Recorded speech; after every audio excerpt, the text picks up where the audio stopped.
got the call to respond, and we all hopped on Rescue 9 on the rig and responded like an everyday go and run, pretty much, smoking a billion.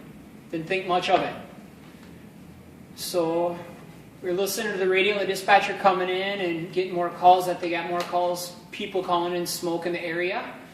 We were pretty close. We were heading down Stinson. We were less than 2 miles away. So responded there, parked down the block, and me and Mac actually started walking down the fire block on 17th Avenue Southeast. And we seen heavy gray, black smoke puffing out of the roof line. Looked like a normal, just everyday fire for us. So me and Mac went in and donned our SCBA masks and grabbed our stuff, and Mac said, let's go up to the third floor and do a search and see if we can find the seat of the fire. So we went up to the third floor, and the visibility was pretty poor at that time. Couldn't see much, didn't have a whole lot of heat up there.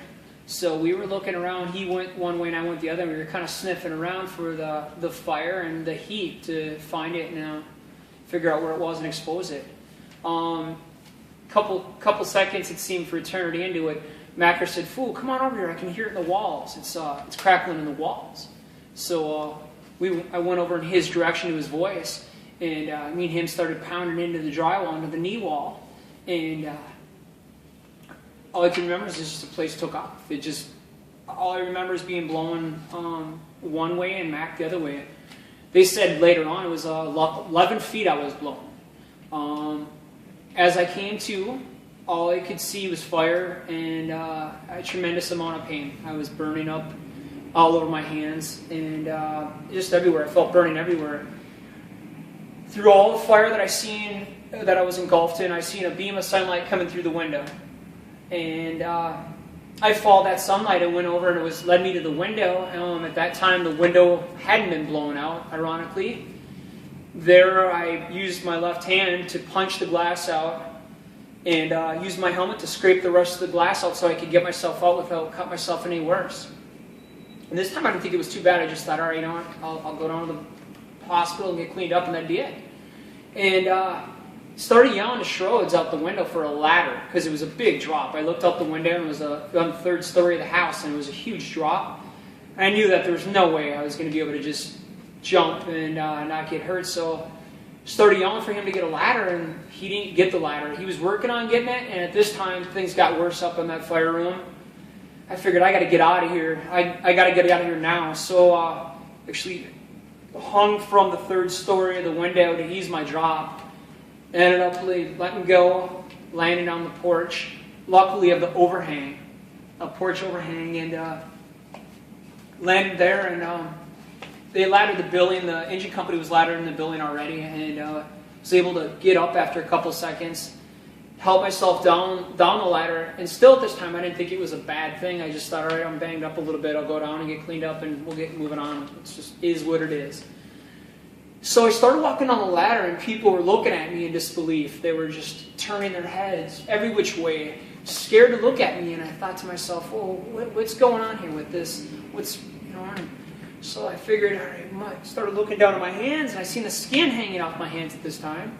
And I said, it's a little worse than I thought it was. So I was able to walk down the fire block to the end of 17th Avenue where the HCMC ambulance was, and at this time, I opened the back of the ambulance door, and I went to take my turnout coat off, and there again, my skin was all just falling off my hands.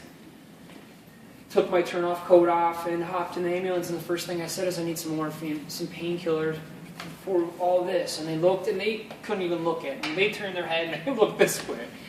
And I thought, okay, all right, what about the morphine here? So they were able to give me some pain meds on board. That didn't work. They got some more pain meds. Whistled me code 3 down here to HCMC where we are today, visiting, making a donation. And got in the state room, and they looked at me. They asked me what was hurting other than my hands, and I told them my foot, everything else, and that's where they started the process of vasculotomies and all the surgeries and being admitted into this place for over a month. So you were here for a month. What did they think your prognosis was when you first arrived? When I first arrived, they were pretty. they weren't too promising on my hands. They thought they were going to have to chop them things off when I was going into surgery. They told my parents to be prepared for that. They didn't know if there was going to be blood flow in the hands. They didn't know what they were really were going to see when they went in there. So they needed to get in there, see if there was blood flow, then make the decision whether or not to keep or chop them off. So that's initially what happened for me. Just the first parts of it all.